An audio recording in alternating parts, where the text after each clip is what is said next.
first we have to take the top of the cold water tap.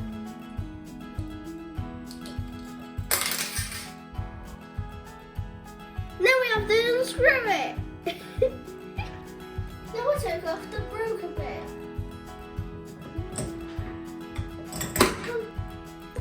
Now we take out the new one. They're both the same. Oh, right. Now we tighten the new one up.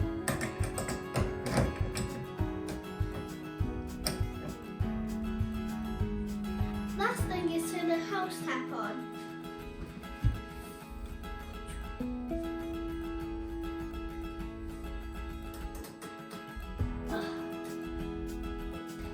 The last thing is to make sure the tap has stopped dripping.